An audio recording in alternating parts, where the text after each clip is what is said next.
j'étais petit, les cadeaux arrivaient assez tôt en dessous de l'arbre de Noël. Ils étaient là, on les voyait, mais pour les déballer, il fallait attendre jusqu'à la nuit de Noël.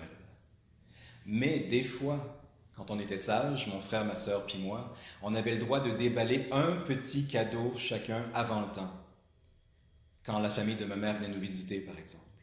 On était super contents, même si on savait très bien que le reste des cadeaux, on les aurait juste à Noël. En ce troisième dimanche de l'Avent, c'est un petit peu ça qui se passe. C'est pas encore Noël, mais on est proche, puis on a hâte. Alors l'Église nous invite à nous réjouir comme d'avance, parce qu'on a déjà reçu un cadeau. Quel cadeau? C'est le prophète Sophonie qui nous le dit. Le Seigneur, ton Dieu, est en toi. Il est là et il apporte le salut. Alors on peut se réjouir déjà maintenant, même si on le sait que le plus beau reste à venir.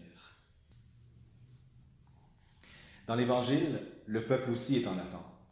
Et aujourd'hui, Jean-Baptiste annonce que celui que le peuple attend, le Christ, le Messie, il vient. Et en même temps qu'il annonce la venue du Christ, Jean annonce l'Esprit Saint. Il vient, celui qui est plus fort que moi, lui, le Christ, vous baptisera dans l'Esprit Saint et le feu. Jean annonce les deux, parce que proclamer la présence de Jésus le Christ, c'est aussi en même temps proclamer la présence active de l'Esprit Saint. Les deux vont ensemble. Saint Irénée avait une très belle image pour dire ça. Il disait que le Verbe et l'Esprit Saint sont comme les deux mains de Dieu le Père. Le Fils et l'Esprit travaillent ensemble pour manifester l'amour infini du Père. Le Père travaille toujours avec ses deux mains.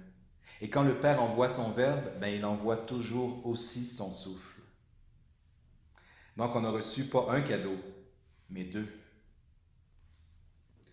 Mais alors si on a déjà reçu les cadeaux, pourquoi est-ce qu'on attend encore? Parce que le plus beau reste à venir. Les cadeaux ne sont pas tous déballés. On attend celui qui va revenir. Et il va revenir pour que nous possédions dans la pleine lumière les cadeaux que le Père nous a promis. On attend le jour où Dieu lui-même va venir essuyer toutes les larmes de nos yeux. C'est ça notre espérance. Mais déjà maintenant, nos souffrances, nos blessures et nos péchés, Dieu il les assume, il les prend sur lui.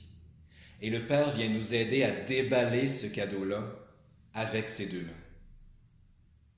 Dieu peut et veut réaliser en nous, par le travail du Fils et de l'Esprit, infiniment plus que tout ce qu'on peut demander ou même imaginer.